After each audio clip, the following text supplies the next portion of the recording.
Hello, সকাল সকাল জল খাবার টল খাবার হয়ে গেছে, রান্নার প্রিপারেশন চলছে। পাঁচমিশালি তরকারি, আর আজকে পনিরের একটা অন্য আইটেম করব। মানে পনিরটাকে প্রথমে সব রকম মশলা দিয়ে দই দিয়ে ম্যারিনেট করে সেটাকে ফ্রাই করে দেন কারি হবে। তো দেখি কতটা দেখাতে পারি আপনাদেরকে। প্রিপারেশন চলছে, টক ডাল হয়েছে, একটু ঢেঁড়স ভাজা হয়েছে, যেহেতু আলু ভাজা আমার হাজবেন্ড খায় না। পোস্ত দিয়ে আলু ভাজা হয়েছে। এই যে দাঁড়ানো ব্যাক ক্যামেরা করি। হ্যাঁ,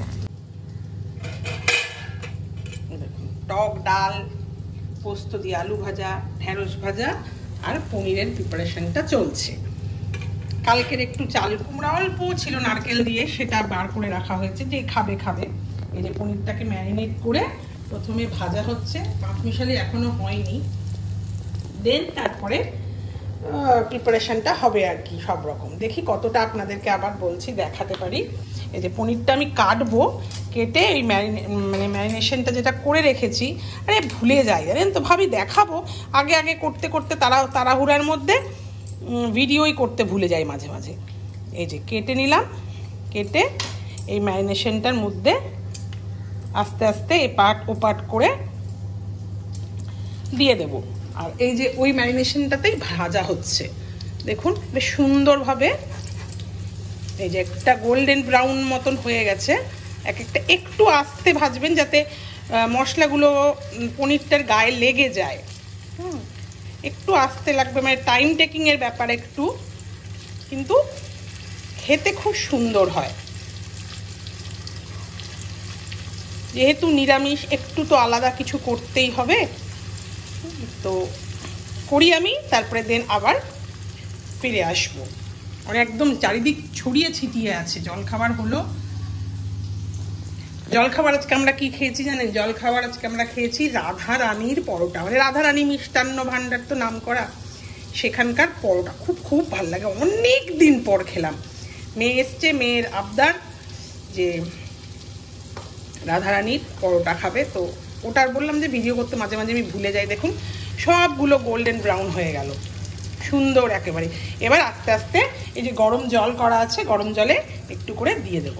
মানে সিমে করে যখন উঠাবেন তখন আঁচটা একটু বাড়িয়ে দেবেন।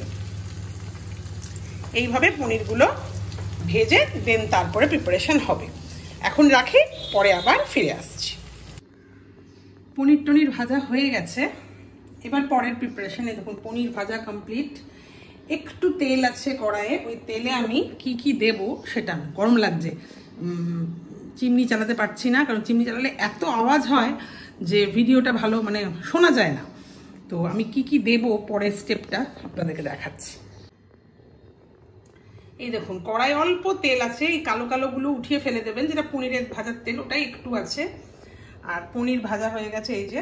আর এখানে আছে টমেটো, আদা বাটা, লঙ্কা দিয়ে, কাঁচা লঙ্কা, শুকনো লঙ্কা খুব অ্যাভয়েড করি আমরা, নারকেল অল্প, আর কাঠবাদাম। কাঠবাদাম কেন? আর এখানে আগে থেকে একটু তিল দিয়ে রেখেছি, কেন মিক্সিতে পেস্ট করবো এটা। কাঠবাদাম কেন দিয়েছি? কারণ আমার কাছে এখন কাজু কিশমিশ কোনোটাই নেই, তো তার একটা বিকল্প তো কিছু বার করতে হবে। তো তাই আমি কাঠবাদাম ছিল বাড়িতে, ওই জন্য কাঠবাদাম দিয়ে আমি এখন এগুলোকে হালকা সতে করে মিক্সিতে পেস্ট করে নেব। মিক্সিতে কি আছে? মিক্সিতে তিল আছে, আর এইখানে এই সরঞ্জামগুলো এই তেলটাতে একটু হালকা সতে করে মিক্সিতে পেস্ট করে নেব। তো করি, তারপরে আপনাদের সঙ্গে আবার দেখা হবে। এই দেখুন আমি এটাকে এখন পেস্ট করব। আর একটু তেল নিয়ে নিলাম। তেলটা গরম হলেই এর মধ্যে ফোড়ন দিয়ে জিরে বাটা আর ধনের গুঁড়ো, আপনারা অপশনাল, ধনে দিতেও পারেন না দিতেও পারেন, আমি একটু দিই কারণ ধনের গন্ধটা খুব সুন্দর লাগে। এই যে তেল গরম হয়ে গেলে জাস্ট ফোড়ন দেব। এর মধ্যে কয়েকটা গরম মশলা দিলে খুব ভালো হয়, আমি বার করে রাখতে ভুলে গেলাম, পরে দিয়ে দেব। দিয়ে এগুলো ফোড়ন দেওয়া হয়ে গেলে একটু জিরে গুঁড়ো, মানে হাতের কাছে না নিয়ে বসলে সঙ্গে সঙ্গে দেখানো যায় না, যতক্ষণ ফোড়নটা ইয়ে হোক, মানে একটু জিরে গুঁড়ো, মানে জিরে বাটা আর কি। আমার যে হেল্পার আছে সে আমাকে জিরে বেটে দেয় পাটাতে, অল্প, একদমই অল্প। আর একটু ধনে গুঁড়ো দিয়ে একটু কষবো, আর ওদিকে ওটা বেটে নেব। এই দেখুন ওগুলো আস্তে আস্তে মানে কষছে। আর এই যে আমি বেটে নিয়েছি, বেটে নিয়ে এটা এখানে দিয়ে দেবো। প্রচুর মশলা লেগে রয়েছে, তো এই জলই আমি ব্যবহার করব, কারণ বেশি জল দিলে কারিটা আবার জলা জলা হয়ে যাবে, তখন আমার এই জলটাই কাজে লাগে যাবে। আমার হাতে যেহেতু মানে ফোনটা আছে, আমি চেঁচে পুছে দিতে পারছি না আর কি, পরে দিয়ে দেবো। এই যে এখন এটাকে যতক্ষণ না ভালো করে তেল ছাড়বে ততক্ষণ আপনি কষতে থাকুন। একটু টাইম টেকিং এর ব্যাপার, কিন্তু খেতে ভীষণ সুন্দর হয়। এই যে হয়ে গেছে। এর মধ্যে আপনারা একটু ফ্রেশ ক্রিম দিতে পারেন, একটু দুধ দিতে পারেন। আমি ঘি গরম মশলা দিয়েছি, কারণ আমার কাছে কোনোটাই আজকে নেই। দুধের প্যাকেট ছিল, কালকে যেহেতু একাদশী ছিল খাওয়া হয়ে গেছে, সকালে এখনও দুধ দিয়ে গেছে, সেটা গরম করা হয়নি।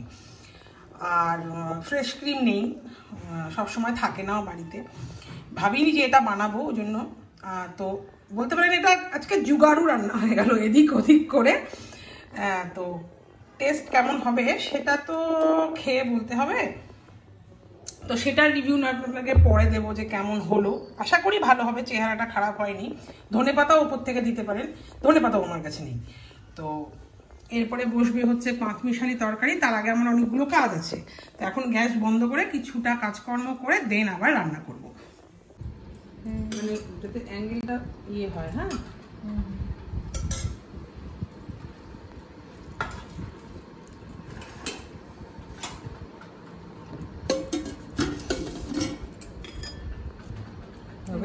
টাটা করে দেবো। টাটা, কেমন লাগলো অবশ্যই বলবেন।